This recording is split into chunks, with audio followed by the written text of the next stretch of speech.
Hello everyone, welcome back to the video. I hope you all are doing well. आज की video में हम solve करेंगे AIIMS NORCET 5 का मेंस क्वेश्चन पेपर कि मेंस में जो है किस तरह के क्वेश्चंस पूछे गए थे, राइट। इससे पहले हम जो है एम्स नॉट सेट 1 से लेके 10 तक का प्रीलिम्स क्वेश्चन पेपर सॉल्व कर चुके हैं। Now we are starting with mains question paper, ठीक है। तो अगर किसी ने प्रीलिम्स वाली वीडियोज नहीं देखी हैं वो भी देखनी है, because prelims exam is as important as mains. Syllabus तो सेम ही है, चाहे प्रीलिम्स हो चाहे मेंस हो, ओके। तो प्रीलिम्स क्वेश्चन पेपर भी एग्जाम से पहले जरूर सॉल्व करके जाना है। And now today we will see mains question paper of AIIMS NORCET 5, ठीक है। तो let's start the video. Our first question is when evaluating the therapeutic response for a client receiving a heparin infusion, which laboratory results should the nurse monitor? एक patient को heparin infusion चल रहा है, कौन सा लेबोरेटरी टेस्ट आप monitor करोगे, ठीक है। तो देखो, जब भी हेपारिन वाला क्वेश्चन आएगा आपको दो चीजें याद रखनी है कि ये वर्क करता है इंट्रिंसिक पाथवे पे। सेकंड थिंग क्या याद रखनी है, इसमें हम मॉनिटर करते हैं एपीटीटी की नॉर्मल वैल्यू होती है 25 से 35 सेकंड, ठीक है।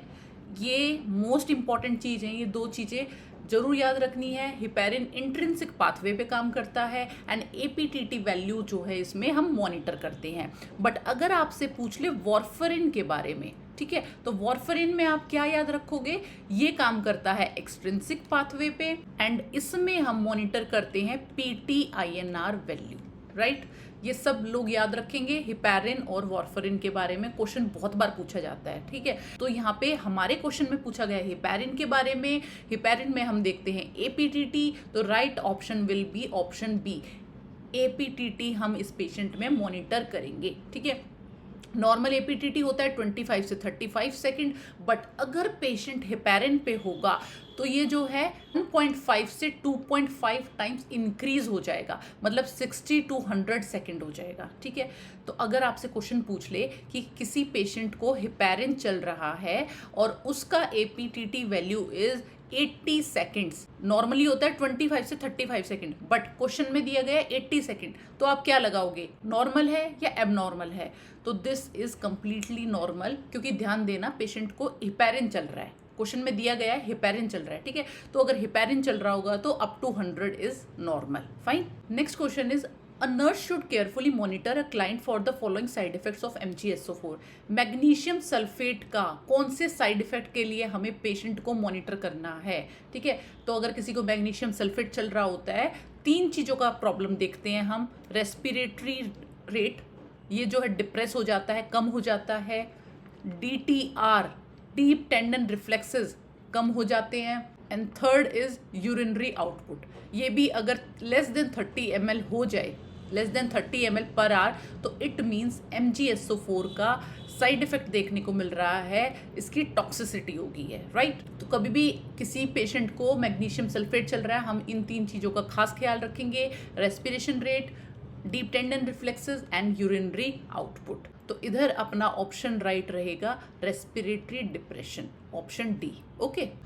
इसके बाद में आपको पता होना चाहिए loss of DTR is the earliest sign, अगर आपसे पूछ ले तो लॉस ऑफ DTR रहेगा। मैग्नीशियम सल्फेट का एंटीडोट पूछ ले तो कैल्शियम ग्लूकोनेट रहेगा 10%, okay. And therapeutic MgSO4 level होता है 4 to 7, 4 से लेके 7 मिली इक्विवेलेंट्स पर लीटर इज थेरेप्यूटिक लेवल, मतलब ये नॉर्मल है। बट अगर मोर देन 7 मिलेगा तो आप बोलोगे magnesium toxicity, right. Next is hypoxia is the primary problem related to near drowning victims. The first organ that sustains irreversible damage after submersion in water is the, अगर किसी patient को submersion हुआ है, मतलब पानी में डूब गया है, ड्राउनिंग हो गया है, तो इन कंडीशंस में फर्स्ट ऑर्गन कौन सा होता है कि जिसमें इरिवर्सिबल डैमेज देखा जाएगा, ठीक है। तो it will be brain. Nervous system जो है फर्स्ट ऑर्गन होता है जिसमें इरिवर्सिबल डैमेज हो जाता है from hypoxia after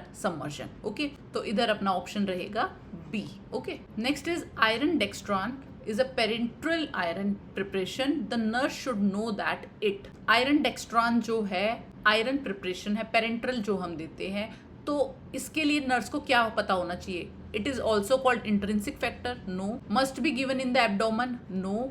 it requires use of jet track method, yes. Dextran को हम IM देते हैं जेट ट्रैक मेथड से, ठीक है। जेट ट्रैक मेथड इसलिए यूज़ किया जाता है ताकि जो मेडिसिन हम अंदर दे रहे हैं IM, वो सबक्यूटेनियस टिश्यू में लीक ना करे, right. Next is a 56-year-old patient is admitted to the psychiatry unit in a state of total despair. She feels hopeless and worthless, has a flat affect and a very sad appearance, and is unable to feel pleasure from anything. The nurse determines that her behavior is consistent with, ठीक है। 56-year-old patient आया है psychiatry unit में, total despair है, बहुत sad है, okay, hopeless है, worthless feel कर रहा है, फ्लैट है, अफेक्ट मतलब ना हैप्पी है ना सैड है। अगर तुम हैप्पी कुछ न्यूज़ दोगे तो वो हैप्पी नहीं होगा, कोई सैड न्यूज़ दोगे तो वो और ज़्यादा कोई सैड नहीं होगा। फ्लैट अफेक्ट है, एक जैसा ही अफेक्ट रहेगा, ठीक है। एंड वेरी सैड अपीयरेंस है, unable to feel pleasure from anything, किसी भी चीज़ में प्लेजर नहीं आ रहा है। तो इससे क्या पता चलता है कि क्या हुआ है, डिप्रेसिव स्टूपर है, माइल्ड डिप्रेशन है, मॉडरेट है या सीवियर है, ठीक है। तो ये सारे सिम्टम्स जो है सीवियर डिप्रेशन के होते हैं, जिसमें टोटल डिस्पेयर आएगा, hopelessness, worthlessness, inability to feel pleasure and flat affect, right. तो इधर अपना ऑप्शन हो जाएगा डी, सीवियर डिप्रेशन, ठीक है। अगर डिप्रेसिव स्टूपर होता तो डिप्रेसिव स्टूपर में जब भी आपको स्टूपर वर्ड मिलेगा ना, पेशेंट जो है इमोबाइल होगा, म्यूट होगा, अनरिस्पॉन्सिव होगा, ठीक है। Stupor is related to immobile, mute, right. अगर माइल्ड डिप्रेशन होगा तो ग्रीफ होगा, सैडनेस है, विड्रॉल है, सोमैटिक सिम्टम्स आएंगे, but person is still functional, okay. Moderate होगा तो परसिस्टेंट सैडनेस है, sleep disturbance, appetite changes, difficult in concentrating, right. तो इधर अपना ऑप्शन डी रहेगा। Next question is, a client is admitted to the hospital for an induction of labor owing to a gestation of 42 weeks confirmed by dates and ultrasound. When she is dilated 3 centimeters, she has a contraction of 70 seconds. She is receiving oxytocin. The nurse's first intervention should be. तो अपने पास एक patient आया है, 42 weeks का gestation है, ultrasound से confirm हो गया है। अब जब पेशेंट 3 सेंटीमीटर डायलेटेड है, मतलब लेटेंट फेज में है, तो कॉन्ट्रैक्शंस आ रही है 70 सेकेंड्स की, ठीक है। ऑक्सीटोसिन चल रहा है। फर्स्ट इंटरवेंशन क्या रहेगा, नर्स का फर्स्ट इंटरवेंशन क्या रहेगा? तो इधर अपना पेशेंट जो है लेटेंट फेज में है, एंड लेटेंट फेज में कॉन्ट्रैक्शंस का टाइमिंग रहेगा 30 से 45 सेकेंड्स का, ठीक है। बट पेशेंट को कॉन्ट्रैक्शन आ रही है 70 सेकेंड्स के लिए, तो इसके लिए हम क्या करेंगे, turn off the IV oxytocin, जो कॉज है, ठीक है, उसको हम रिमूव करेंगे, ऑक्सीटोसिन को बंद कर देंगे। उसके बाद में हम फीटल हार्ट रेट चेक करेंगे। देन जो है हम नोटिफाई द अटेंडिंग फिजिशियन, फिर हम फिजिशियन को नोटिफाई करेंगे, ठीक है। तो इधर अपना राइट ऑप्शन रहेगा C. Next is, in addition to changing the mother's position to relieve cord pressure, the nurse may employ the following reasons in the event that she observes the cord out of the vagina. इसमें क्या पूछा है कि cord prolapse है, अगर किसी patient को cord prolapse है, ठीक है, तो उसमें हम क्या करते हैं, कॉर्ड पे से प्रेशर हटा देते हैं, प्रेजेंटिंग पार्ट को लिफ्ट कर लेते हैं, ओके, इतना तो सबको पता है। बट जो कॉर्ड है उसके लिए आप क्या कर सकते हो, जो कॉर्ड बाहर है उसके लिए क्या करोगे? First is immediately pour sterile saline on the cord and repeat this every 15 minutes to prevent dry. तुरंत जो है आप स्टेराइल सेलाइन सोल्यूशन उस पर डालोगे कॉर्ड पे, और एवरी 15 मिनट्स में रिपीट करते रहोगे to prevent drying, okay. Second is cover the cord with the wet sponge से कॉर्ड को कवर कर दोगे। Third is apply a cord clamp to the exposed cord and cover with a sterile towel. Cord clamp लगा दोगे cord पे and sterile towel में cover कर दोगे। Fourth is keep the cord warm and moist by continuous application of warm sterile saline compress. Yes, this is the right answer. हमने क्या है, cord को ड्राई नहीं होने देना है और स्टेरिलिटी भी मेंटेन रखनी है, ठीक है। तो क्या करेंगे, कॉर्ड को वार्म रखेंगे, मॉइस्ट रखेंगे, कॉन्टिन्यूस एप्लीकेशन करते रहेंगे वार्म स्टेराइल सेलाइन कंप्रेस की, ओके। तो इधर अपना right option is D. Next is, a 3-year-old child is hospitalized with burns to trunk and lower extremities. Which of the following does the nurse use to assess adequacy of fluid resuscitation? 3 साल का बच्चा है, burn हो गया trunk पे and lower extremities में। कौन सा जो है बेस्ट इंडिकेटर है फ्लूइड रिसस्किटेशन का। तो अच्छा क्वेश्चन है, बार पूछा जाता है यूरिन आउटपुट, पहले भी काफ़ी बार करवा चुकी हूँ ये वाला क्वेश्चन। जब भी बर्न वाला क्वेश्चन आएगा और पूछ लिया जाए कि फ्लूइड रिसस्किटेशन का बेस्ट इंडिकेटर क्या है, तो you will tick urinary output, right? Next is calculate required fluid using holiday seeger pediatric dose for 20 kg children.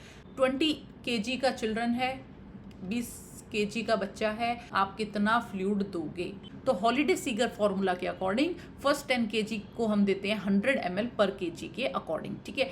And next 10 kg को देंगे 50 के अकॉर्डिंग। एंड अगर बच्चा जो है अबव 20 kg है तो आप दोगे 20 ml पर kg पर डे के अकॉर्डिंग, ठीक है। तो देखो अपना यहाँ पे जो बच्चा है 20 kg का है, ठीक है, अबव 20 तो नहीं है, तो ये वाला तो नहीं लगेगा। अब 20 को 10 और 10 में ब्रेक करो।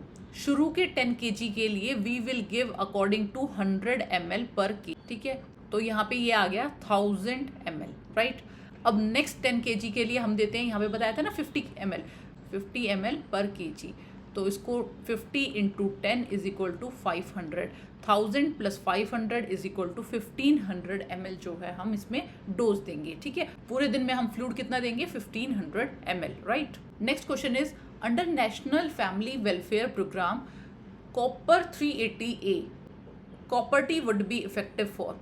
कॉपर टी 380A कितने दिनों के लिए इफेक्टिव होती है? तो दिस इज फॉर 10 ईयर्स, ठीक है। इसका जो है स्पर्मिसाइडल एक्शन होता है, जो इसमें कॉपर आयंस होते हैं वो क्या करते हैं? स्पर्म मोटिलिटी को इम्पेयर कर देंगे, इसकी वजह से फर्टिलाइजेशन नहीं हो पाएगा, right. Next is a parent told the public health nurse that her 6-year-old son has been taking tetracycline for a chronic skin condition. The parent asked if this could cause any problem for the child. What should the nurse explain to the parent? एक parent जो है nurse से पूछ रहा है कि उसका जो 6-year-old सन है वो टेट्रासाइक्लिन ले रहा है। टेट्रासाइक्लिन में जैसे डॉक्सीसाइक्लिन है या मीनोसाइक्लिन है, ये सब आएगा, ठीक है। टेट्रासाइक्लिन ले रहा है किसी क्रोनिक स्किन कंडीशन की वजह से। क्या पूछना चाह रहा है कि इसकी वजह से कुछ प्रॉब्लम हो सकती है क्या, चाइल्ड को कुछ प्रॉब्लम हो सकती है? तो नर्स क्या एक्सप्लेन करेगी पेरेंट को, ठीक है। तो देखो टेट्रासाइक्लिन जो है ब्रॉड स्पेक्ट्रम एंटीबायोटिक है, ठीक है। ये वर्क कैसे करती है? प्रोटीन सिंथेसिस इनहिबिटर्स है, प्रोटीन के सिंथेसिस को रोक देगी। और इसका साइड इफेक्ट क्या होता है? ये इनेमल फॉर्मेशन नहीं होने देती, कैल्शियम डिपोजिशन नहीं होने देती ड्यूरिंग टूथ डेवलपमेंट, ठीक है। तो ऐसे पेशेंट्स में क्या हो सकता है? परमानेंट स्टेनिंग देखने को मिल सकती है। तो जो बच्चे टेट्रासाइक्लिन ले रहे होते हैं उनमें परमानेंट स्टेनिंग देखने को मिल सकती है, राइट। तो इधर अपना ऑप्शन ए क्या दिया गया है? Giving tetracycline to a child younger than 8 years may cause permanent staining of his teeth. Yes, this is the right option. उसके बाद में ये पता होना चाहिए कि ये it should be avoided in pregnancy में नहीं दोगे, बिलो 8 years वाले बच्चे में नहीं देंगे। एंड थर्ड इज मिल्क और डेयरी प्रोडक्ट्स के साथ इसको नहीं देते हैं because calcium reduces its absorption, right. Next is the nurse would expect to include which of the following when planning the management of the child with lyme disease. एक बच्चा है जिसको लाइम डिजीज है, उसके लिए क्या एक्सपेक्टेड है कि क्या, तो ऑब्वियसली दिया ही जाएगा, कौन सा ट्रीटमेंट दिया ही जाएगा। तो देखो लाइम डिजीज़ क्या होता है? ये टिक बॉर्न इलनेस है, टिक्स से फैलती है ह्यूमन बींग्स में। बैक्टीरिया कौन सा रिस्पॉन्सिबल है? बोरेलिया बर्गडोरीफेरी। एंड इसके अर्ली सिम्टम्स क्या रहेंगे? कैरेक्टरिस्टिक्स बुल आई रैश इसमें देखा जाएगा, फीवर है, हेडेक है, फटीग है, ये सब देखने को मिलता है, ठीक है। ट्रीटमेंट के लिए इसमें हम देते हैं टेट्रासाइक्लिन्स, ओके। तो इधर अपना ऑप्शन रहेगा B, tetracycline treatment is obviously what we can expect कि ये तो देना ही देना है, राइट। तो tetracycline is the first line treatment for lyme disease in adults and children over 8 years। 8 साल के बच्चे हैं, 8 साल से ऊपर जो बच्चे हैं या अडल्ट हैं उनके लिए टेट्रासाइक्लिन फर्स्ट लाइन ट्रीटमेंट रहेगा लाइम डिजीज में, right. Next is a 38-year-old female patient, female client with the history of chronic schizophrenia paranoid type is currently an outpatient. The client comes in once a week for medical evaluation. She self-administers haloperidol 5 mg twice a day and benztropine 1 mg once a day. During a clinical visit, she says to the nurse, "I can't stay still at night. I toss and turn and can't fall asleep." The nurse suspects that she may be experiencing. तो देखो 38 year की female है, schizophrenia है, उसके लिए उसे haloperidol दे रहे हैं, ठीक है। हेलोपेरिडोल चल रहा है, बट पेशेंट क्या कंप्लेंट कर रहा है कि मैं नाइट में जो है इजीली सो नहीं पाती हूँ, टॉस एंड टर्न करती रहती हूँ, करवटें बदलती रहती हूँ, इन शॉर्ट। ठीक है, तो नर्स क्या सस्पेक्ट करेगी, व्हाट शी इज एक्सपीरियंसिंग, क्या हो रहा है पेशेंट को। देखो, जब भी पेशेंट को हेलोपेरिडोल चलता है, जो कि एक टिपिकल एंटीसाइकोटिक है, तो ईपीएस सिम्टम्स देखने को मिलते हैं, एक्स्ट्रा पिरामिडल सिम्टम्स। ठीक है, and akathisia is a common symptom of EPS. ठीक है, एकथीशिया का मतलब होता है patient cannot be at one place. ठीक है, पेशेंट जो इधर उधर भागता दौड़ता रहेगा, या फिर आप बोल सकते हो एक जगह सो नहीं पाएगा, करवटें बदलता रहेगा, रेस्टलेसनेस देखने को मिलेगी एकथीशिया में।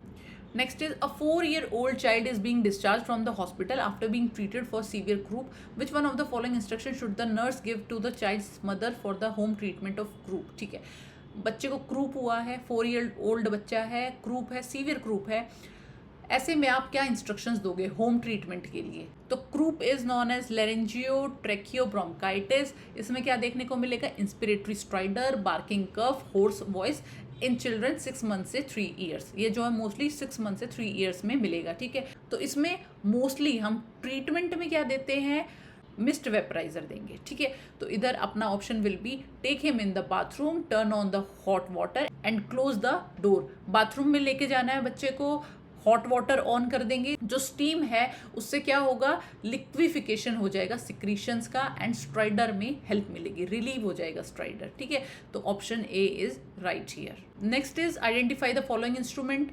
ट्रेकियल डायलेटर की इमेज दिखाई थी और पूछा था ये इंस्ट्रूमेंट कौन सा है। So this is tracheal dilator. ये क्या काम आता है, जब हम ट्रेक्योस्टमी करते हैं पेशेंट की, तो उस टाइम पे ट्रेकियल स्टोमा को डायलेट करने के लिए दिस इज यूज। ठीक है, ट्रेकियल स्टोमा को डायलेट करने के लिए tracheal dilator is used. Otherwise कभी यूज कर सकते हैं हम, ट्रेक्योस्टमी ट्यूब जब चेंज करते हैं उस टाइम पे भी ट्रेकियल डायलेटर यूज किया जा सकता है, right. Next is which of the following medication requires close observation for bronchospasm in the client with chronic obstructive pulmonary disease और एस्थमा। सीओपीडी का पेशेंट है, ब्रोंकोस्पाज्म हो रखा है, कौन सी मेडिकेशन जो है क्लोज ऑब्जर्वेशन चाहिए, कौन सी मेडिकेशन देते टाइम आप क्लोज ऑब्जर्वेशन करोगे। तो प्रोप्रेनोलोल जो है नॉन सेलेक्टिव बीटा ब्लॉकर है। नॉन सेलेक्टिव मतलब it blocks beta 1 and beta 2 receptors, दोनों को ही ब्लॉक कर देता है, और बीटा 2 रिसेप्टर्स की ब्लॉकेज की वजह से ब्रोंको कंस्ट्रिक्शंस देखने को मिलता है या ब्रोंकोस्पाज्म देखने को मिल सकता है। ठीक है, तो प्रोप्रेनोलोल अगर हम पेशेंट को दे रहे हैं तो it requires close observation, right. Otherwise ये जो है कंडीशन को और ज़्यादा वर्सन कर देगा। सीओपीडी वाले पेशेंट में कौन सा बीटा ब्लॉकर हम दे सकते हैं, तो that is beta 1 selective blocker. इसका एग्जांपल है एटिनोलोल एंड मिटाप्रोलोल। ये जो है सेफर है सीओपीडी या एस्थमा वाले पेशेंट्स के लिए। Next is a client is being discharged with albuterol and beclomethasone dipropionate to be administered via inhalation 3 times a day and at bedtime.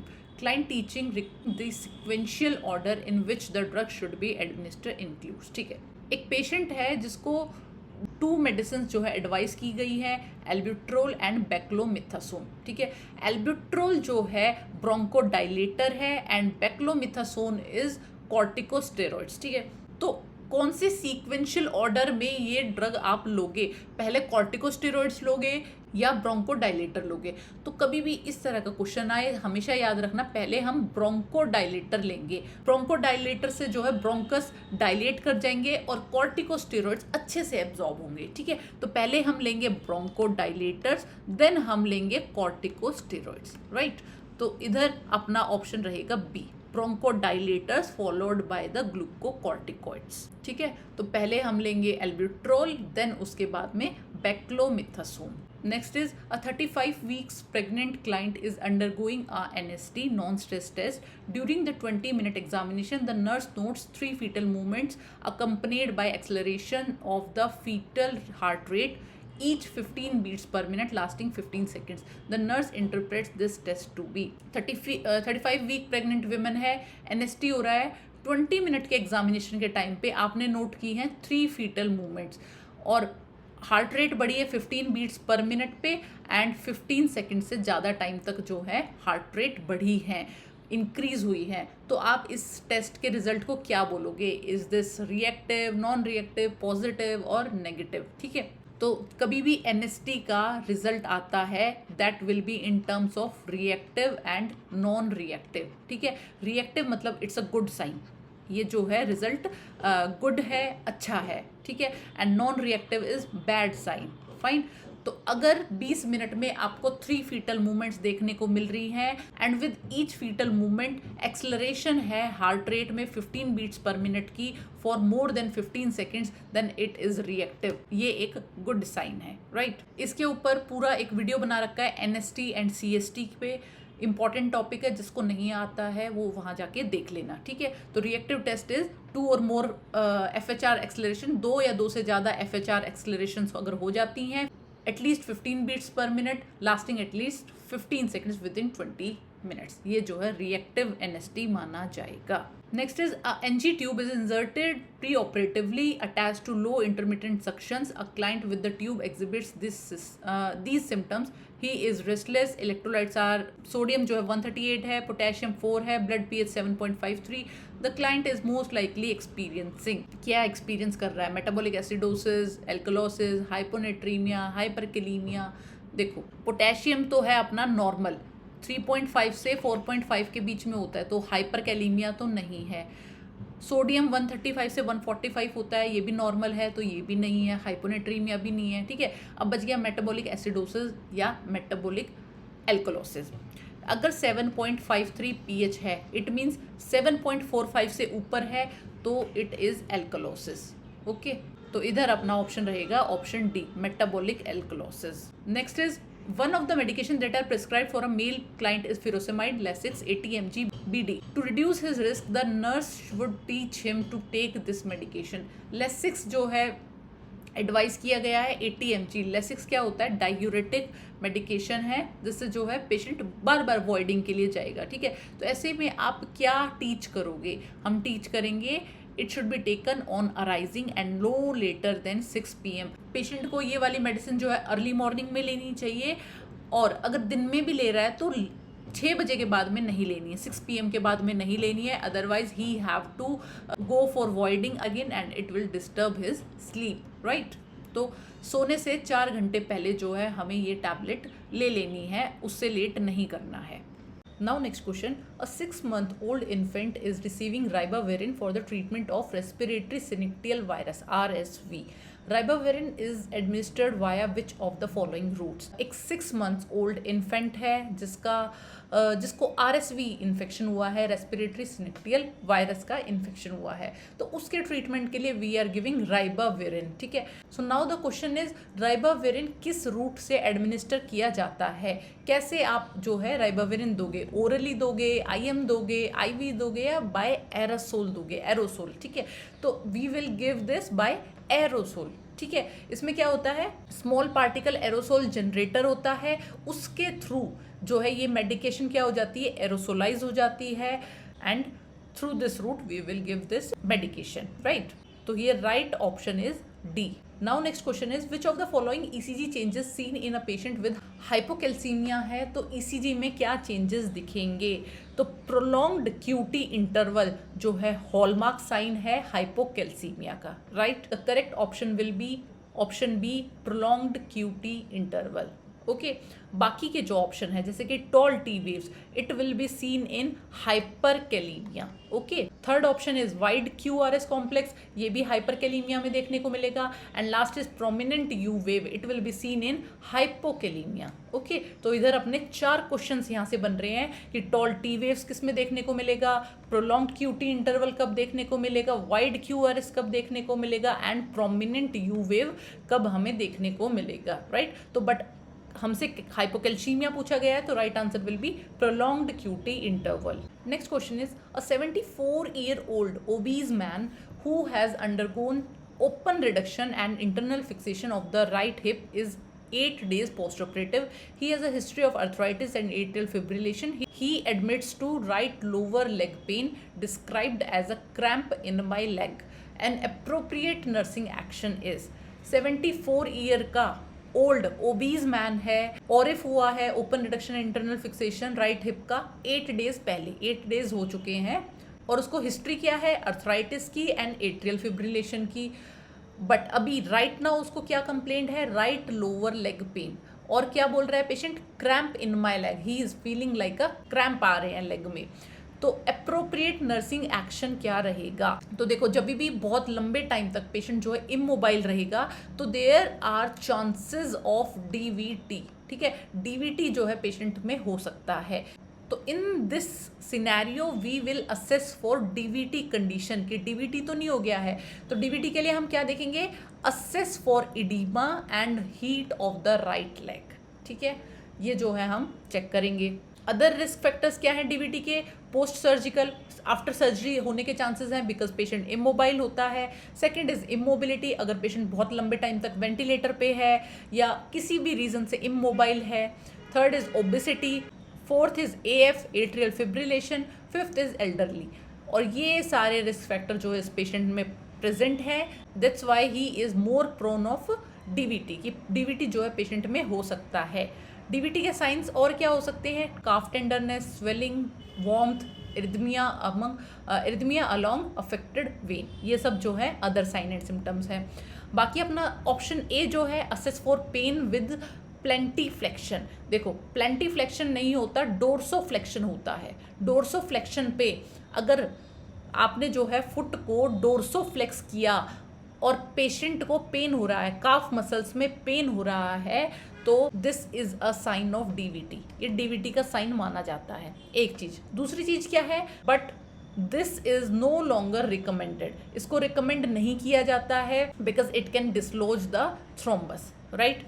Third is instruct him to rub the cramp out of his leg, rub करने के लिए हम कभी भी नहीं बोलेंगे because thrombus जो है डिसलॉज हो सकता है। Fourth is elevate right lower extremity with pillows propped under the knee, हम जो है लोअर एक्सट्रीमिटी को एलिवेट कर देंगे नी के नीचे जो है पिलो रख के, दैट्स रॉन्ग। हम जो है कभी भी नी के नीचे पिलो नहीं रखेंगे, इसकी वजह से वीनस रिटर्न जो है इम्पेयर हो जाता है, राइट। तो इधर अपना right option will be B. Next is a pregnant client continues to visit the clinic during her pregnancy, during one of her visits supine on the examining table, she tells the nurse she is becoming light headed, the RN notices pallor in her face and is perspiring profusely.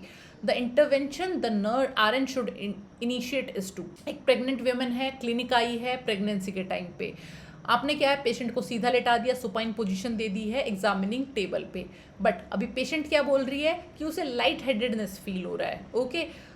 और RN ने क्या note किया, pallor in her face and is perspiring profusely, बहुत ज़्यादा sweating हो रही है। सबसे पहले क्या इंटरवेंशन लोगी, ठीक है।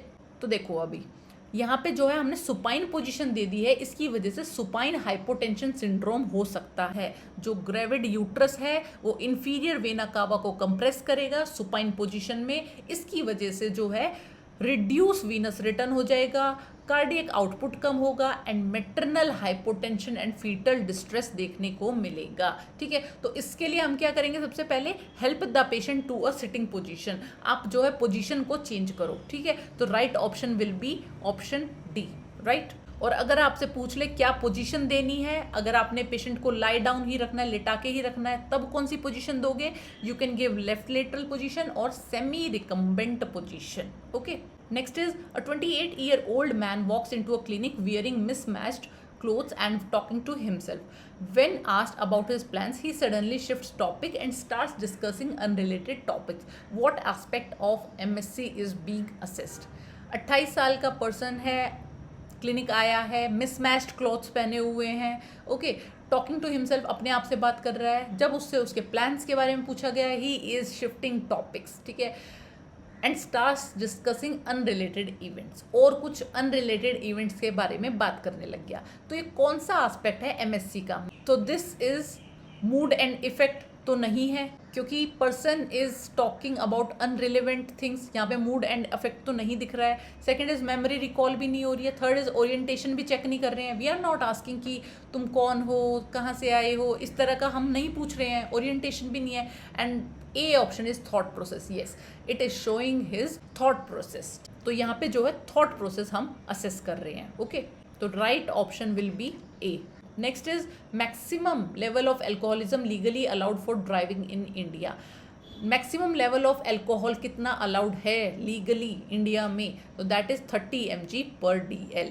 Next is identify the following image. एक इमेज शो की गई थी और हमें बताना था ये क्या है, तो it is hand held ET pressure cuff manometer. ये किस लिए यूज़ होता है? To check ET tube cuff का प्रेशर, ठीक है। ET ट्यूब कफ में कितना प्रेशर है, for that we use hand held ET pressure cuff manometer. Okay, normal ET cuff pressure होता है 20 से 30 सेंटीमीटर H2O। ओके, तो इधर answer will be option B. Next is which of the following are features of mental health care act 2017 accept.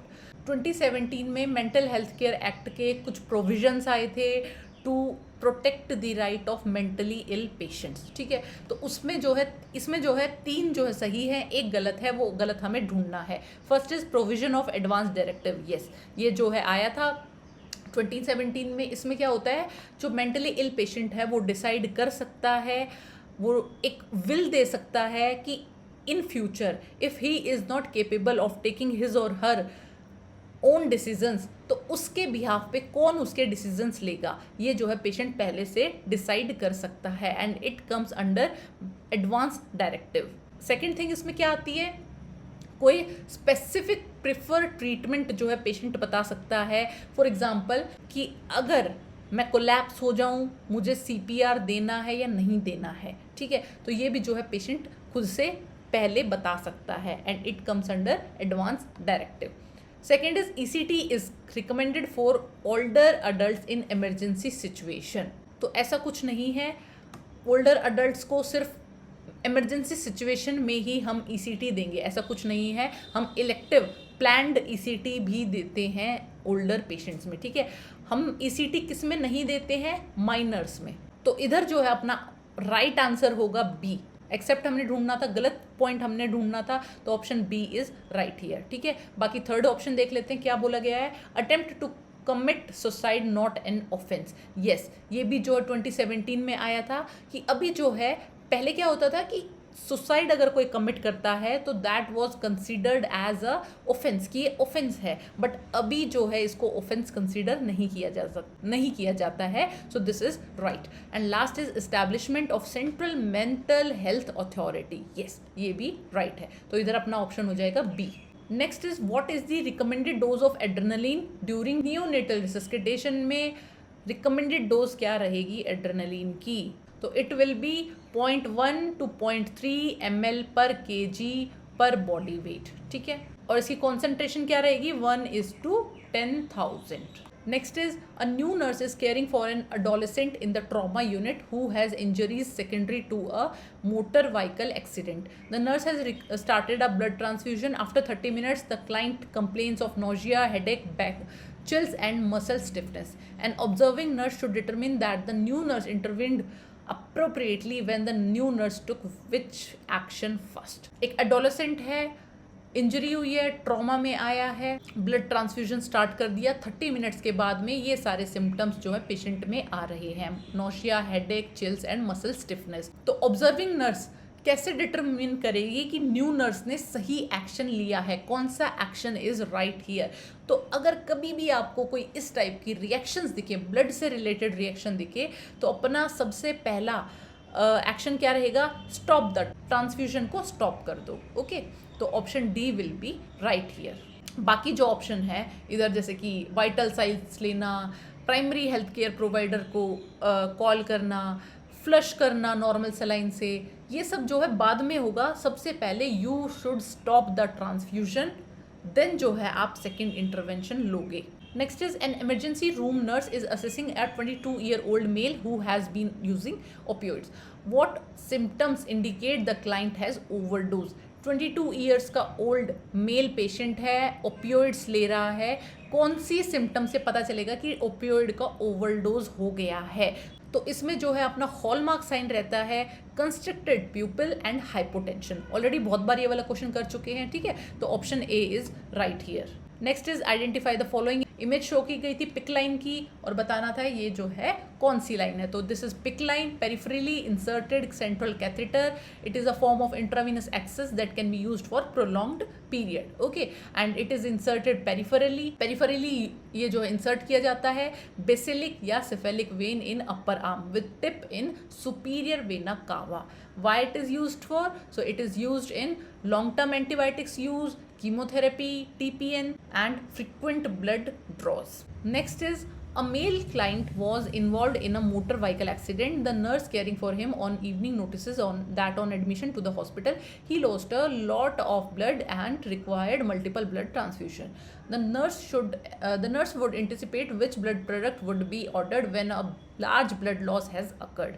एक male patient आया है, motor vehicle accident हो गया है, तो अपॉन एडमिशन नर्स क्या देखती है कि a lot of blood has been lost, बहुत सारा ब्लड लॉस हो गया है, इस पेशेंट को बहुत सारा ब्लड ट्रांसफ्यूशन हमें करना पड़ेगा। तो कौन सा जो है ब्लड प्रोडक्ट आप यूज़ करोगे? होल ब्लड लोगे, प्लेटलेट्स लोगे, एफएफपी लोगे या पैक्ड आरबीसीज लोगे? ठीक है, तो because a lot of blood has been lost we will use whole blood. ठीक है, होल ब्लड हम यहाँ पे लेंगे, पीआरबीसी नहीं लेंगे। पीआरबीसी कब यूज़ करते हैं? जब अनीमिया का सिचुएशन हो विदाउट वॉल्यूम डिप्लीशन, वॉल्यूम में कोई कमी नहीं है ब्लड में, only haemoglobin is come, anaemia है, तो उस टाइम पे हम पैक्ड आरबीसीज यूज्ड करेंगे। तो here right option will B A, option A. Next is which is the best position for a patient after a lumbar puncture to reduce the risk of complications. lumbar puncture का हुआ है patient का, complication ना हो, तो इसके लिए best position will be supine position without pillow. Already हम काफ़ी बार ये वाला क्वेश्चन कर चुके हैं। Next is most common cause of delirium in elderly patient. Elderly person है, मोस्ट कॉमन कॉज क्या रहेगा डिलीरियम का? कन्फ्यूजन का। ठीक है, तो hypoxia is not a common cause, alcohol withdrawal is not a common cause, multiple use of medications भी नहीं है, dementia, yes dementia is the most common cause in elderly person. ठीक है, डिलीरियम क्या होता है? अक्यूट ऑनसेट होता है, रिवर्सिबल होता है, but dementia is chronic and progressive. Next is what is the first step of dawning के टाइम पे? फर्स्ट स्टेप क्या रहेगा? डॉनिंग होता है, एक होता है डॉफिंग। ठीक है, डॉनिंग होता है अपना पीपीई किट पहनना एंड डॉफिंग होता है निकालना, पीपीई किट को रिमूव करना, that will come under doffing. ठीक है, तो जब आप डॉनिंग करते हो, पीपी किट को पहनते हो, सबसे पहले you will do hand hygiene, उसके बाद में you will wear gown, then mask, then goggles या फिर face shield and then last में ग्लव्स, राइट। और डॉफिंग का ये सीक्वेंस रहेगा। पूछ लिया जाता है, क्वेश्चन आ जाता है कई बार, तो you should learn this. Next is contract precautions are initiated for a client with a health care associated nosocomial infection caused by MRSA. The nurse prepares to provide colostomy care and should obtain which protective items to perform this procedure. तो MRSA का अगर कोई patient होता है, इसमें जो है हम कॉन्टैक्ट प्रिकॉशंस लेते हैं और हमेशा इसमें जो है हम हैंड हाइजीन पे बहुत ज़्यादा ध्यान रखेंगे with soap and water. We will not use alcohol based hand rubs in case of MRSA patient. ठीक है, MRSA जो है, MRSA पे हैंड रब से कोई फर्क नहीं पड़ता है, तो इसलिए we will always use soap and water for cleaning our hands, first thing. Second thing is, अगर ऐसे पेशेंट को आपने कोलोस्टमी केयर देनी है और कॉन्टैक्ट प्रिकॉशंस भी लेने हैं, तो ऐसे में you have to wear gown obviously, क्योंकि वाटर जो है स्प्लैश हो सकता है आपके ऊपर, and second is gloves. Okay, no need to wear mask in this case. Second thing is goggles. Yes, goggles आप पहन सकते हो क्योंकि आई में भी जो है वाटर स्प्लैश हो सकता है, बट गाउन एंड ग्लव जो है बेटर आंसर है इस क्वेश्चन को देखते हुए। ठीक है, गॉगल्स जो है गलत नहीं है, बता रही हूँ मैं आपको, गॉगल्स गलत ऑप्शन नहीं है, but gown and gloves are more needed. अगर इन दोनों में से आपको एक चूज करना हो तो you will choose option C. Okay, next is if any foreign body stuck in a child's airway, which of the following maneuver can be done to remove the object? किसी बच्चे के एयरवे में कुछ foreign body stuck हो गया है, which manoeuvre you will use? ठीक है, Sellick manoeuvre, no.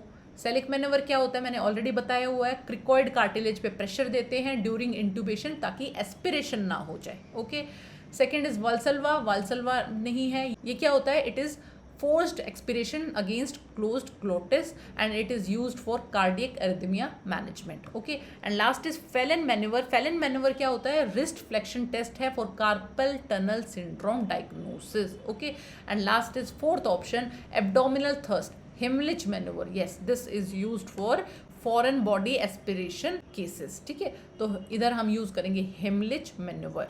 Next is why patients are kept NPO and fluid administered intravenously before surgeries.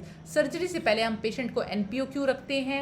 नील पर, ओरल पे, और IV जो है क्यों एडमिनिस्टर करते हैं? ठीक है, तो it is done to prevent aspiration and maintain adequate electrolyte balance. Next is which of the following test can be performed to assess potency of freezing vaccine जो है उसका पोटेंसी चेक करने के लिए कौन सा टेस्ट होता है? तो that is shake test. Already मैंने आपको ये क्वेश्चन कराया हुआ है पहले भी. Next is a patient has a pain in lower abdomen and feels retention of urine. Which manoeuvre would be use to empty the neurogenic bladder. Patient को lower abdominal में पेन है, रिटेंशन ऑफ यूरिन फील हो रहा है, कौन सा manoeuvre use करोगे neurogenic bladder को एम्प्टी करने के लिए? तो here we will use Crede manoeuvre. ठीक है, it is use to assist bladder emptying in patient with neurogenic bladder और यूरिनरी रिटेंशन. कैसे करते हैं? टेक्निक क्या रहेगी? We will apply manual pressure on lower abdomen. Suprapubic area पे हम जो है प्रेशर अप्लाई करेंगे with downward and inward pressure. Next is a preeclampsia patient is receiving magnesium therapy. Which of the following parameters should assess on priority basis? Magnesium चल रहा है patient को, प्रीएक्लेम्शिया का पेशेंट है, मैग्नीशियम चल रहा है. विच ऑफ द फॉलोइंग पैरामीटर, कौन सा पैरामीटर आप जो है प्रायोरिटी बेसिस पे चेक करोगे? तो जब भी पेशेंट का मैग्नीशियम चलता है हम क्या क्या चेक करते हैं? DTR, deep tendon reflexes, respiratory depression हम चेक करते हैं, प्लस यूरिनरी आउटपुट. ये तीन चीज़ें हम जो है चेक करते हैं, और इन तीनों में से भी सबसे इंपॉर्टेंट है रेस्पिरेटरी डिप्रेशन. ओके, तो option A is correct here. And अगर आपसे पूछ लिया जाए कि अर्लीस्ट साइन क्या रहता है मैग्नीशियम टॉक्सिसिटी का, तो it will be loss of deep tendon reflexes. It will be earliest sign, but still we will give preference to respiratory depression because of ABC. ठीक है. Next question is, in a patient with heart disease, a pacemaker is placed and discharged after 8 days. What is the least priority teaching to be given when discharging the patient? Heart disease का patient है, pacemaker लगा दिया है, 8 days के बाद में discharge कर दिया पेशेंट को. तो what is the least priority teaching to be given while discharging the patient? जब आप पेशेंट को डिस्चार्ज कर रहे हो, कौन सी टीचिंग जो है लीस्ट प्रायोरिटी पे आप रखोगे? मतलब 4 चीज़ें, 4 ऑप्शन दिए गए हैं, चारों के चारों आपको बताने हैं, बट इन चारों में से लीस्ट प्रायोरिटी पे किसे रखोगे? टेक फॉलोअप के लिए आना है, इट इज़ वेरी इंपॉर्टेंट. ठीक है. Second is teach about mall function of pacemaker. Pacemaker mall function करेगा तो हाउ वुड यू नो, आपको कैसे पता चलेगा? ठीक है, तो ये भी बताना बहुत ज़रूरी है. थर्ड इज टेक मेडिकेशन और टाइम पे मेडिकेशन लेनी है, it is again very important. And last is teach about needs for pacemaker. Pacemaker का क्या नीड्स हैं, मतलब पेसमेकर जो है किन केसेस में लगाया जाता है. इट इज़ नॉट इम्पॉर्टेंट क्योंकि ऑलरेडी प्रोसीजर जो है हो चुका है, पेसमेकर लग चुका है. अब इतना इम्पॉर्टेंट नहीं है ये बताना कि किन पेशेंट्स में पेसमेकर लगाया जाता है, तो दिस इज़ लीस्ट इम्पॉर्टेंट. तो option C will be right here. Next is morphine sulphate is commonly given before surgery to. Morphine जो है बिफोर सर्जरी क्यों दी जाती है? So it is used to manage anxiety and pain. Anxiety and pain को कम करने के लिए दिस इज गिवन. ठीक है. Next is a patient presents to the emergency department with severe chest pain. The recorded vital signs are 160/90 BP है, 100 जो है हार्ट रेट है, respiration is 28, SpO2 is 94. Which of the following vital parameter should be prioritized for immediate concern? Chest pain के साथ में patient आया है, ये जो है उसके वाइटल्स हैं. सबसे ज़्यादा इमीडिएट कंसर्न कौन सी चीज़ है? SpO2 है, रेस्पिरेशन है, हार्ट रेट है, या BP है? ठीक है, तो here BP is the immediate concern. हमारा इमीडिएट कंसर्न जो है BP रहेगा, because patient has come with chest pain and hypertensive crisis with chest pain is life threatening. So we will give importance to blood pressure. Okay. Next is a 45-year-old client has a permanent colostomy. Which of the following foods should he avoid? 45-year-old client है, permanent colostomy हो गई है, तो कौन सा food जो है आप अवॉइड करोगे? तो ऐसे में जो फूड जो है ब्लोटिंग करते हैं या फिर गैस प्रोड्यूस करते हैं, ऐसा फूड हम पेशेंट में नहीं देंगे। तो here option will be B, corn, beef and cabbage and boiled potatoes, right? Next is a child receiving chemotherapeutic drugs experiences a loss of appetite directly related to the therapy. Which of the following strategies should be most effective in encouraging the child to eat? Child है, chemotherapeutic drugs चल रहे हैं, उसकी वजह से loss of appetite है, भूख नहीं लग रही है। तो ऐसे में आप क्या स्ट्रेटजी लगाओगे ताकि चाइल्ड जो है इनकरेज होए ईट करने के लिए, मतलब खाने के लिए हम उसको इनकरेज कर सकें, उसके लिए क्या स्ट्रेटजी आप लगाओगे? तो ऐसे में हम क्या करते हैं, स्मॉल एंड फ्रीक्वेंट मील्स देते हैं, ठीक है। तो offer the child small meals more frequently than usual, ठीक है। थोड़ा थोड़ा खाने को देंगे, स्मॉल मील्स देंगे, बट फ्रीक्वेंट देंगे, जल्दी जल्दी देंगे than usual, and include as many of her favourite foods as possible. We will try to add his favourite food, जितना उसका फेवरेट फूड हम ऐड कर सके हम उतना कोशिश करेंगे, राइट। तो option D will be right here. Next is, a nurse is assisting to the doctor for central line insertion in right jugular vein. During catheter insertion, nurse observed that the patient is having shortness of breath, chest pain, low blood pressure and loss of consciousness. What would be the expected finding and priority nursing intervention? Nurse जो assist कर रही है central line इंजर्शन में, कहाँ पे इंजर्शन हो रहा है, राइट जुगुलर वेन में। तो वाइल इंजर्टिंग कैथेटर नर्स ने ऑब्जर्व किया कि शॉर्टनेस ऑफ ब्रेथ हो रही है पेशेंट में, चेस्ट पेन हो रहा है, low blood pressure and loss of consciousness. तो आपका प्रायोरिटी इंटरवेंशन क्या होगा, प्लस क्या एक्सपेक्टेड फाइंडिंग रहेगी, क्या हुआ है पेशेंट को और इसके लिए आप क्या इंटरवेंशन लोगे, ठीक है। तो जब हम कैथेटर इंजर्शन करते हैं, सेंट्रल कैथेटर लाइन डालते हैं, उस टाइम पे एयर एम्बोलिज्म होने के बहुत ज़्यादा चांसेस हैं। तो इसके लिए क्या इंटरवेंशन करेंगे, we will place the client inside lying position with head lower than the feet, right. Next is, a drug is ordered 35 mg per hour in 500 ml normal saline. Available dose is 350 mg. What would be the expected rate? हमें जो है calculate करना था। तो देखो, इसमें हमें बताना है एक्सपेक्टेड रेट, फ्लो रेट कितना रखेंगे, ठीक है। फ्लो रेट के लिए फॉर्मूला होता है टोटल वॉल्यूम बाय में टोटल टाइम, ठीक है। अब देखो टोटल वॉल्यूम कितना है, टोटल वॉल्यूम हमें दिया गया है 500 ml, ठीक है, प्लस टोटल डोज कितनी है, डोज कितनी देनी है हमें 350 mg, ओके। टोटल टाइम निकालो, टाइम कितना निकलेगा, टोटल डोज कितनी है हमारे पास 350 mg, बाय में आर्ली रेट कितना है 35 mg पर आवर, ठीक है। तो इट मीन्स 35, ओके। इससे ये कट गया 10, it will be 10 hours, okay. अब फॉर्मूले में पुट कर दो, टोटल वॉल्यूम कितना है अपना 500, यहाँ पे लिखा था, बाय टोटल टाइम कितना आया है 10, it means 50. Right option will be option B. Next is, a patient has a difficulty in breathing and suddenly has the end tidal CO2 increased, which may indicate to. Patient को difficulty हो रही है breathing में और suddenly जो है end tidal CO2 जो है increase हो गया है, ये क्या इंडिकेट करता है? तो एंड टाइडल CO2 अगर आपका इंक्रीज हो जाए, इट शोज हाइपोवेंटिलेशन, ठीक है। मतलब patient is not excelling CO2 effectively, patient जो है CO2 इफेक्टिवली रिमूव नहीं कर पा रहा है अपनी बॉडी से, इसकी वजह से एंड टाइडल CO2 जो है इंक्रीज हो गया है, first thing. Second is, normal ATCO2 कितना होता है, it is 30 to 40 mmHg, okay. तो here right option will be option A, hypoventilation. Next is, a nurse is taking ABG sample through radial artery during a procedure, a vein prick in place of artery.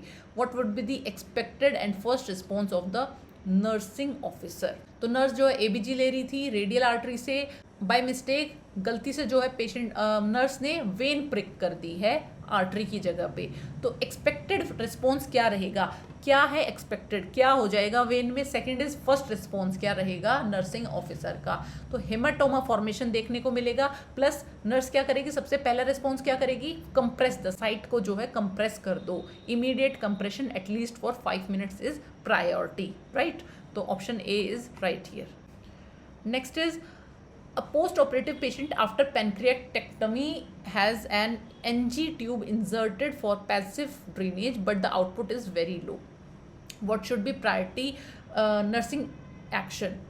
पैनक्रियाटेक्टमी हुई है, pancreas जो है remove किया गया है, तो उसकी वजह से जो है NG ट्यूब लगी हुई है पेशेंट में, जिसमें से पैसिव ड्रेनेज आ रहा है, खुद ही जो है ड्रेनेज आया जा रहा है, बट आउटपुट जो है बहुत कम है। ऐसे में आप क्या करोगे? तो कभी भी अगर आउटपुट कम लगे आपको, first you will check kink for और ब्लॉकेज, किंक या ब्लॉकेज चेक करोगे, उसके बाद में आप इन्फॉर्म करोगे डॉक्टर को, फ्लश करना है या फिर कलर ऑफ ड्रेनेज है, ये सब कुछ बाद में देखना है, but first you have to check for kinking and blockage. Next is a client is hospitalized following a RTA road traffic accident. Nurse obtains the following vital signs. road traffic accident हो गया patient का, अब vitals कितने हैं? 76/52, very hypotensive. Heart rate कितना है? 124, tachycardia है, respiration जो 24 है, कोल्ड क्लेम स्किन है, रैपिड ब्रीदिंग है।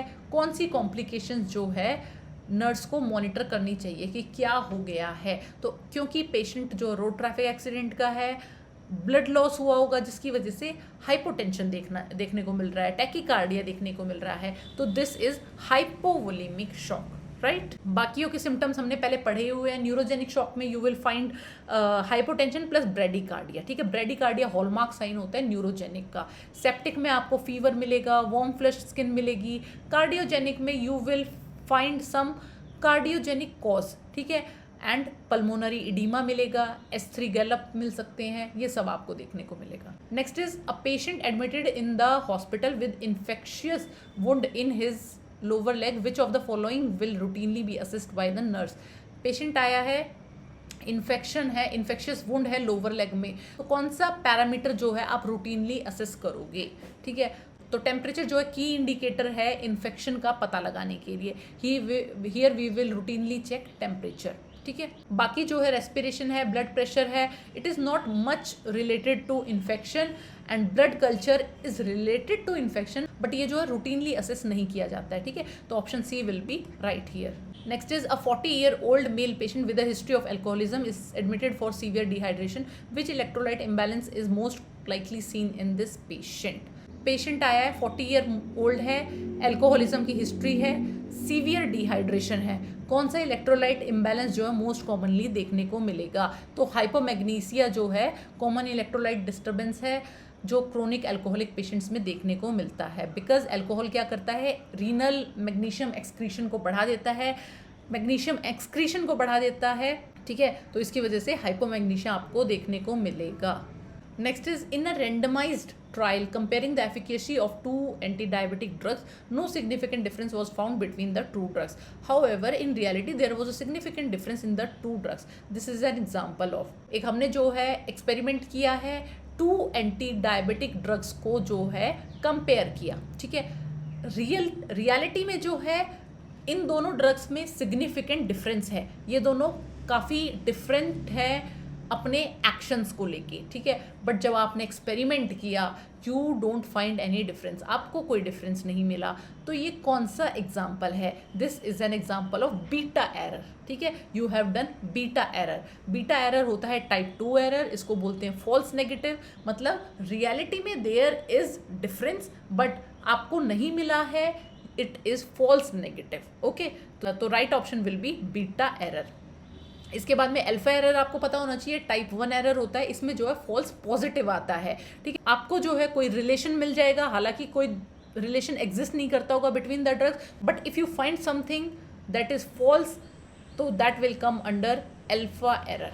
Next is which of the following medication requires monitoring of blood glucose level which may cause glycogenolysis and insulin resistance. तो following में से कौन सी मेडिकेशन जो है ग्लाइकोजिनोलिसिस करती है, मतलब ग्लूकोज फॉर्मेशन करती है एंड इंसुलिन रेजिस्टेंस कॉज करती है? तो दैट इज एड्रेनालिन, ठीक है। Next is a hyperglycaemic patient admitted in emergency department with deep breathing and fruity odour breath, which of the following electrolyte imbalance में suspect? Hyperglycaemic patient है, emergency department में आया है, डीप ब्रीदिंग है, fruity odour breath है। तो इधर से ही हमें पता चल गया है फ्रूटी ओडोर है, हाइपरग्लाइसीमिया का पेशेंट है, DKA हो सकता है इधर, ठीक है। And DKA is always associated with metabolic acidosis, ठीक है। तो right option will be option D. Next is dementia praecox term for schizophrenia is given by. Schizophrenia के लिए डिमेंशिया प्रिकॉक्स किसने दी थी, किसने ये वर्ड दिया था? इट वाज गिवन बाय क्रेपलिन, ठीक है, इन 1896। उसके बाद में 1911 में यूजिन ब्यूलर ने इसको जो है रीनेम कर दिया एज स्किज़ोफ्रीनिया। अगेन ब्यूलर के जो है 4A सिम्टम्स हैं, वेरी इंपॉर्टेंट, ठीक है, जरूर याद करना है। Autism, ambivalence, affective flattening and loose association. Next is a patient is brought to the emergency department with blunt trauma to the left side of the chest. The patient has a history of significant blood loss and low hemoglobin levels. Which of the following should be transfused as a priority? Patient आया है emergency department में blunt trauma के साथ में left side of chest में, ठीक है, तो इसकी वजह से बहुत सारा ब्लड लॉस हो गया है, हीमोग्लोबिन लेवल कम हो गया है, तो कौन सा ट्रांसफ्यूजन जो है आपका प्रायोरिटी पे रहेगा? तो here we will give PRBC, ठीक है, बिकॉज लो हीमोग्लोबिन है, एक्टिव हेमरेज है, तो here we will give PRBC। उसके बाद में आपको पता होना चाहिए मैसिव ट्रांसफ्यूजन प्रोटोकॉल क्या है। PRBC is to FFP is to platelets, ये जो है 1:1 रेशो में हम देते हैं फॉर मैसिव हेमरेज। तो here option A will be right. Next is a nurse listens a call bell from a patient who is receiving blood transfusion, and while entering into the room, she observes that the patient having itching, flushing of face and very restlessness. The nurse know that these findings are indicating to blood transfusion चल रहा था, nurse ने observe किया etching हो रही है patient में, flushing है फेस में एंड वेरी रेस्टलेसनेस। किस चीज का इंडिकेशन है? This is allergic reaction. Management में हम इसमें क्या करेंगे? स्टॉप करेंगे ट्रांसफ्यूजन को, एडमिनिस्टर करेंगे antihistamine and reassess the patient. Next is in a patient there is prolonged PR interval noted on ECG graph. What would be indicating to? Patient में prolonged PR interval है ECG पे, तो ये क्या indicate कर रही है? तो PR interval is prolonged in case of 8 block. AV block के cases में जो है PR interval increase हो जाएगा, ठीक है। अब इसमें भी फर्स्ट डिग्री AV ब्लॉक होता है, सेकेंड डिग्री में टाइप 1 है, टाइप 2 है, ठीक है, तो ये सब जो है आपको लर्न करना है। तो इधर right option will be A, atrioventricular block. Next is in the following ECG graph no visible P waves and an irregularly QRS complex are seen in ECG graph. Identify the possible diagnosis. P waves जो है absent है, QRS जो है irregular है, क्या possible diagnosis हो सकता है? तो here it will be atrial fibrillation. ये जो है इसका हॉलमार्क साइन है, absence of P waves, irregular QRS complex. Okay, अगर एट्रियल फ्लटर होता तो इसमें जो है हमें सॉटूथ पैटर्न दिखता, बट रेगुलर पी वेव्स दिखती, ठीक है, रेगुलर पी वेव्स दिखती एंड सॉटूथ पैटर्न दिखता। Ventricular tachycardia we all know QRS complex जो है रेगुलर दिखता, ठीक है। Next is a 60-year-old male with a history of hypertension and heart failure is admitted to the emergency department with complaints of severe shortness of breath, orthopnea and pink frothy sputum. On auscultation, the nurse hears bilateral crackles in the lungs, especially at the bases. Which of the following is the most likely cause of patient's condition? 60-year-old patient है, hypertension की history है, heart failure है, emergency department आया है shortness of breath लेके, orthopnoea लेके और pink frothy sputum के साथ में।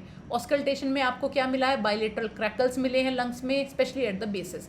तो कौन सी कंडीशन इज मोस्ट लाइकली? तो it is the case of pulmonary oedema due to left sided heart failure, ठीक है, लेफ्ट साइड हार्ट फेलियर होता है, इसकी वजह से पल्मोनरी इडीमा देखने को मिलता है, और पल्मोनरी इडीमा के ही ये हॉलमार्क साइन है, bilateral crackles, pink frothy sputum and orthopnoea, right. तो option A is right. Next is a patient return from post operative room and having shortness of breath, irritability and anxious. Which of the following respiratory complications the nurse would suspect? Patient जो है अभी just post operative room से आया है, shortness of breath है, irritable है and anxious है, तो कौन सा कॉम्प्लिकेशंस हो सकता है? तो इट कैन बी एटेलेक्टेसिस जो है कॉमन होता है 2 to 5 डेज तक after surgery. What is atelectasis? It is collapse of the alveoli जो है कोलैप्स हो जाते हैं due to shallow breathing. Patient जो अच्छे से ब्रीद नहीं करता, इसकी वजह से एल्वियोलाई कोलैप्स हो जाते हैं। प्रिवेंशन कैसे कर सकते हैं इसका? डीप ब्रीदिंग एक्सरसाइजेस के साथ, incentive spirometry, early ambulation and chest physiotherapy. Next is a child received from recovery after tonsillectomy and adenoidectomy, which position should the nurse provide to the child? Tonsillectomy हुआ है, adenoidectomy हुआ है, कौन सी position दोगे? We will give left lateral position, ठीक है, इससे जो है एस्पिरेशन प्रिवेंट कर पाएंगे हम, right. Next is a patient who is diagnosed with pernicious anaemia, the nurse providing discharge instructions to the patient, which statement of the patient shows that teaching is effective? तो patient जो है pernicious anaemia हो गया patient को, मतलब vitamin B12 की deficiency है, तो डिस्चार्ज इंस्ट्रक्शन जो है नर्स पेशेंट को दे रही थी, ऐसे में कौन सी स्टेटमेंट से हम पता लगाएंगे कि teaching is effective? I will learn about IM injection administration. Patient बोल रहा है मैं IM इंजेक्शन लगाना सीख लूँगा, तो दिस इज करेक्ट। क्या होता है जब विटामिन B12 की डेफिशिएंसी होती है, इन केसेस में जब पर्नीशियस एनीमिया पेशेंट में हो जाता है, लाइफ लॉन्ग इंजेक्शन लगते हैं IM इंजेक्शन, ठीक है। तो ऐसे में पेशेंट को ही टीचिंग प्रोवाइड की जाती है how to administer IM injection, ठीक है। तो option A is right here. So that's all about today's video. Now we will meet in next video with NORCET 6 mains question paper, right? Till then, thank you so much.